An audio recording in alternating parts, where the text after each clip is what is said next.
மனிதன் ஓநாய் கிராம போர் மிருகத்தை அவிழ்த்து விடுதல் episode -1. Shadows in the night. Thanipur கிராமத்தின் மையப்பகுதியில் கிசுகிசுக்கும் மரங்கள் மற்றும் இரவின் அமைதியான முணுமுணுப்புகளுக்கு இடையில் ஒவ்வொரு கிராமவாசியின் கனவுகளையும் வேட்டையாடும் ஒரு நிழல் பதுங்கியிருந்தது. அது வெறும் ஓநாய் அல்ல, ஆனால் இருள் மற்றும் புராணத்தின் ஒரு உயிரினம், ஒரு மனிதன். ஓநாய் பாதி மனிதன் பாதி மிருகம் என்று கூறப்பட்டது. நிலவொளியில் அம்பர் போல் ஒளிரும் கண்கள் மற்றும் எல்லையே தெரியாத பசி. பல தலைமுறைகளாக மனிதன் ஓநாய் கிராமத்தின் விளிம்புகளில் சுற்றித் திரிந்தது. இரவுக்கு பிறகு தனியாக வெளியே செல்ல துணிந்த சந்தேகத்திற்கு இடமில்லாத ஆத்மாக்களை வேட்டையாடுகிறது.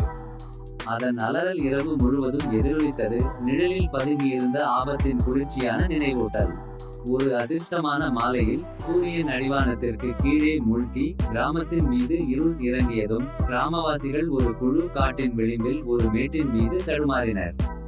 அவர்கள் திகிலூட்டும் வகையில் ஒரு உருவம் தரையில் நெளிவதையும் அதன் வடிவம் மாறி வெளிரிய நிலவு வெளிச்சத்தில் சுருண்டு கொண்டிருப்பதையும் கண்டனர்.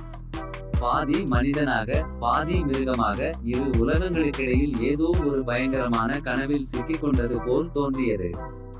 கிராமவாசிகள் பயத்தில் பின்வாங்கினார்கள். அவர்கள் எந்த வகையான உயிரினத்தின் மீது தடுமாறினீர்கள் என்று அவர்கள் தங்களுக்குள் கிசுகிசுக்கும் போது அவர்களின் இதயங்கள் மார்பில் படபடத்தன.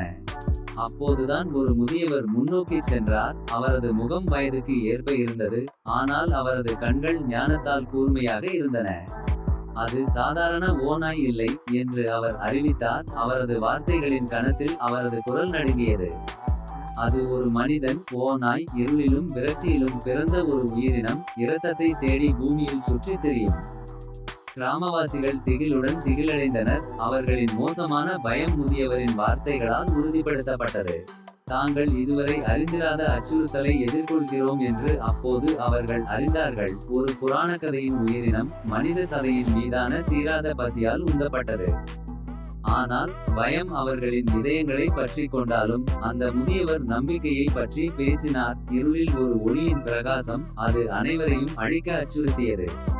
பழங்கால சடங்குகள் மற்றும் மறக்கப்பட்ட மந்திரங்கள், மனித ஓநாய்களை விரட்டுவதற்கான வழிகள் மற்றும் கிராமத்தை அதன் பசியின்மையிலிருந்து பாதுகாக்கும் வழிகளை பற்றி அவர் பேசினார்.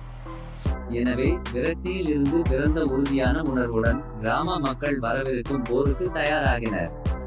அவர்கள் மூலிகைகள் மற்றும் வசீகரங்களை சேகரித்தனர். பூமியின் ஆவிகள் தங்கள் தேவைப்படும் நேரத்தில் அவர்களுக்கு பலம் கொடுக்க அழைப்பு விடுத்தனர். அவர்கள் தங்களுடைய வீடுகளை பலப்படுத்தி இருளை போக்க நெருப்பை மூட்டினார்கள். ஒன்றாக நிற்பதன் மூலம் மட்டுமே இரவை உயிர் வாழ நம்ப முடியும் என்பதை அவர்கள் அறிந்தனர்.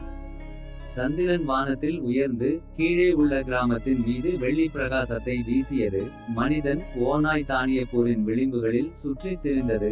அதன் கண்கள் பசியால் பிரகாசிக்கின்றன. அது அடுத்த பலியை தேடியது.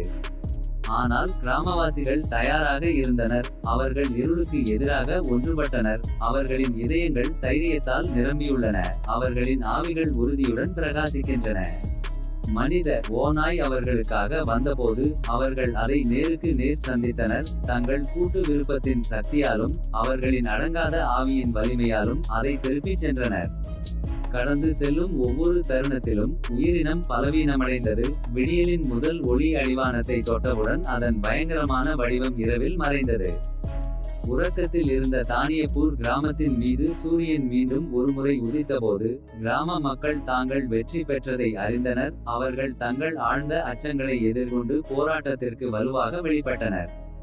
மனித ஓநாய் அழிக்கப்பட்டாலும் அதன் புராணக்கதை தொடர்ந்து வாழும். இருளை மீறி பயத்தின் முகத்தில் ஒன்றாக நிற்க துணிந்தவர்களின் நெகிழ்ச்சிக்கு ஒரு சான்றாகும்.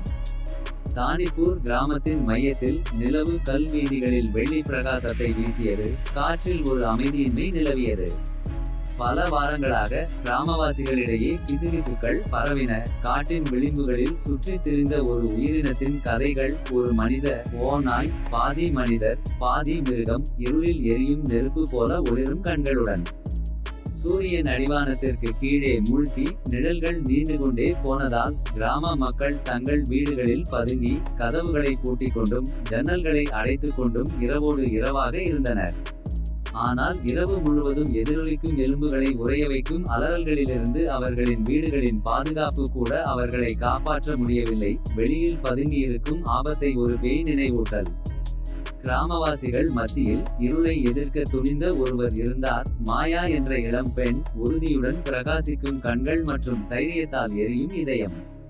மாயாவை பொறுத்தவரை ஆண் ஓநாய் பற்றிய புராணக் கதைகள் எந்த விதத்திலும் அசையவில்லை. அவள் கிராமம் இருளால் முற்றுகையிடப்பட்டபோது பயத்தில் பயப்பட மறுத்தாள். அதனால் சந்திரன் வானத்தில் உயர்ந்து அலறல் சத்தம் அதிகரிக்க மாயா தனது முடிவை எடுத்தாள். தனது புத்திசாலித்தனத்தையும் நோக்க உணர்வையும் தவிர வேறெதுவும் இல்லாமல் ஆயுதம் ஏந்திய அவள் நீண்ட காலமாக தனது கிராமத்தை பயமுறுத்திய உயிரினத்தை எதிர்கொள்வதில் உறுதியாக இருந்தாள். காடுகளின் வளைந்த பாதைகளில் அவள் அலைந்து திரிந்தாள். அவள் கால்களுக்கு கீழே விழுந்த இலைகளின் மென்மையான கம்பளத்தால் அவளது காலடிகள் மங்கின. ஒவ்வொரு மூலையிலும் ஆபத்து பதுங்கியிருப்பதை அவள் அறிந்தாள். ஆனால் அவள் அழுத்தினாள். தன்னை சூழ்ந்திருந்த இருளால் அவளது உறுதிப்பாடு அசையவில்லை. பின்னர் நிலவொளியில் குளித்த ஒரு வெட்டவெளியில் அவள் அதை பார்த்தாள். மனித ஓநாய், அதன் வடிவம் கோபுரமாகவும் இரவின் பின்னணியில் கோரமானதாகவும் இருந்தது. அதன் கண்கள் பசியால் படபடத்தன. ஆனால் மாயா தளரவில்லை. உறுதியான கையோடும் தைரியம் நிரம்பிய இதயத்தோடும் சிருஷ்டியின் சீற்றத்தில் பின்வாங்க மறுத்து அதை நேருக்கு நேர் எதிர்கொண்டாள். இரு எதிரிகளும் நிலவொளி வானத்தின் அடியில் மோதிக்கொண்டதால் தனிப்பூர் கிராமத்தின் தலைவிதி சமநிலையில் தொங்கியது. ஒளிக்கும் இருளுக்கும் இடையிலான போரில் யார் வெற்றி பெறுவார்கள் என்று காத்திருக்கிறார்கள்.